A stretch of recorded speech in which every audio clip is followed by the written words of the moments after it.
तुम्ही तो तिथं पैसे पाहाला जे लोकेशन मध्ये तुमच्या दाखवलं आहे की त्या ठिकाणी गुंड सुद्धा ठेवता येत नाही. एवढाले साप तिथं आता सध्या तरंगून राहिले. त्या ठिकाणचं पाणी हे पित आहे. आजच्या तारखेत 40 लोक करसगाव PSC ला भरती आहेत. आरोग्य धोक्यात आहे. याचे जबाबदार फक्त करसगाव ग्रामपंचायत आहे. याच्या आधी जर यांनी याच्यावर निर्णय घेतला असता तर आज 40 लोकांचं आरोग्य खराब झालं नसतं.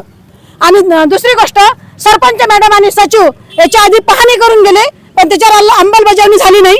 आता सर्वांच्या रोषामुळे हे इथं आले आणि हे उद्याच्या उद्या काम चालू करतील.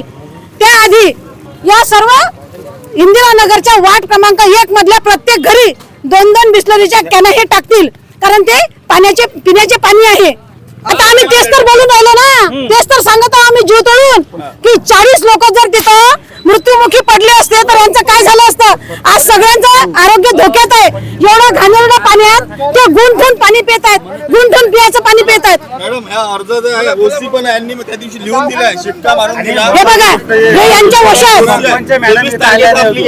हे यांची वशी आहे. किमान 10 अर्ज तरी ग्रामपंचायतला दिलेले आहेत आणि सरपंच आणि यांचं म्हणणं आहे की जे आम्ही निवडून दिलेले वार्ड क्रमांक 1 मधून जे वार्ड मेंबर आहेत त्यांना सांगायला समस्या गेले असतात. ते म्हणतात की आम्ही तुमच्या नावाने रिपोर्ट देतो. हे कितपत चांगलं आहे? हे वार्ड क्रमांक 1 मधून जे निवडून आले त्या सदस्याचं हे म्हणणं कितपत योग्य आहे याचं उत्तर त्यांनी द्यावं. आज नागरिक खूप संतप्त आहेत कारण त्यांना पिण्याच्या पाण्यासाठी भीक मागावी लागत आहे.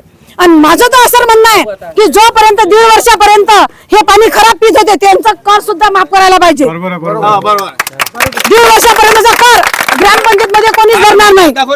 आता जे लोक ते हॉस्पिटल मध्ये भरती आहेत तर त्यांची व्यवस्था कशी आहे सध्या? आता सध्या म्हटलं तर आता आमचे आरोग्य कर्मचारी इकडे गेले.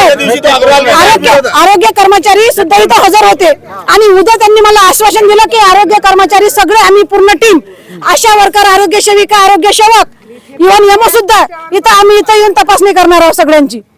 कारण हे सगळ्या वार्ड मध्ये पाणी फिरत आहे आणि हे सगळं बोरचं पाणी नाही पाहिजे, धरणाचं पाहिजे.